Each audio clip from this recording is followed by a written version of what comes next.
बिस्मिल्लाहिर्रहमानिर्रहीम। शुरू करियां थो उन रब करीम जे नाले सां जेको निहायती महिरबान ऐं ॿाझारो आहे।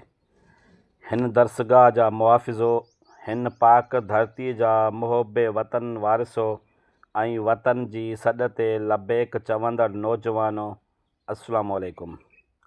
अॼोको ॾींहुं 14 अगस्त फ़क़ति हिकु तारीख़ नाहे, हीअ हिकु जिदोजहद जी फ़तह आहे।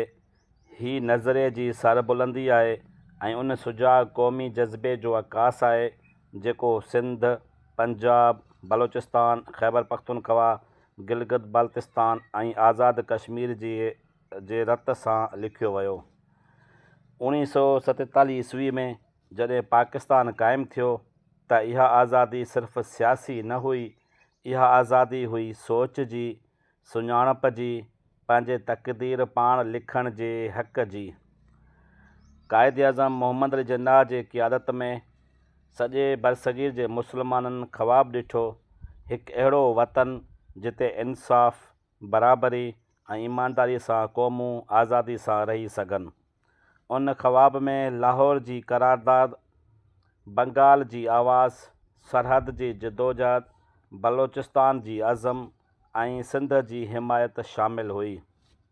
जनाब सदर, उन वक़्तु जॾहिं धार धार ज़बानूं हुयूं, धार धार सक़ाफ़तूं हुयूं, तॾहिं बि सभु गॾु थिया बुनियानुल मरसूस जीअं क़ुरान पाक फ़रमाए थो, इन्नल्लाह युहिब्बुल्लज़ीना युक़ातिलूना फ़ी सबीलिही सफ़्फ़न कअन्नहुम बुनियानुन मरसूस। यानी अल्लाह खे उहे माण्हू वणनि था जेके संदसि राह में अहिड़ी रीति गॾु बीहनि जीअं पथरनि जी मज़बूत दीवार। ऐं अॼु बि जॾहिं असां माज़ीअ जी उन्हनि मंज़रनि खे यादि कयूं था त ख़्यालु अचे थो त बलोचिस्तान जे वीराननि में आज़ादी जी उम्मीद जा ॾीआ ॿरंदा रहिया। ख़ैबर पख्तूनख्वा जे ॻोठनि मां बहादुरनि जा काफ़िला निकिता, पंजाब जे मैदाननि मां आवाज़ उथिया, लश्कर इस्लाम ज़िंदाबाद। सिंध जे दरगाहनि, दरसगाहनि ऐं दिलियुनि मां मुहबत जो नग़मो गूंजी पियो, पाकिस्तान सांगे सभु कुझु क़ुर्बान। जनाब सदर, वक़्तु गुज़रियो, हालतूं बदिलियूं, पर क़ौम जो जज़्बो न मटियो। जनाब सदर, असां ॾिठोसीं त जॾहिं दहशतगर्दी असांखे घेरण लॻी त दहशतगर्दीअ ख़िलाफ़ जंग असां सभिनी गॾिजी विढ़ी।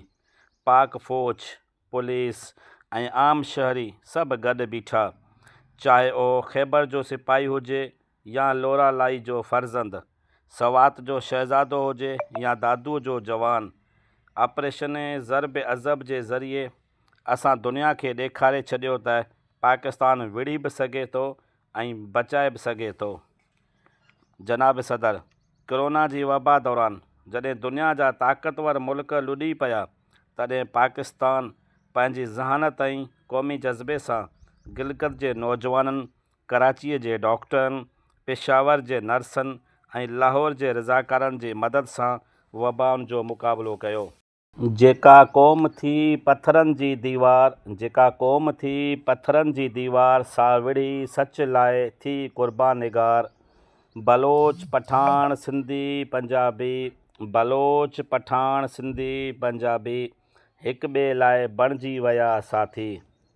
जनाब सदर, जॾहिं पाकिस्तान में 2010 ऐं 2022 ईस्वीअ में सैलाब आयो त नसीराबाद, डेरा गाज़ी खान, नौशेरो फ़िरोज़, सवात ऐं चित्राल जा माण्हू पाणीअ हेठि हुआ, पर उन्हनि लाइ मदद वठी आया कराचीअ जा शागिर्द, कोहिस्तान जा रज़ाकार ऐं कश्मीर जा भाइर।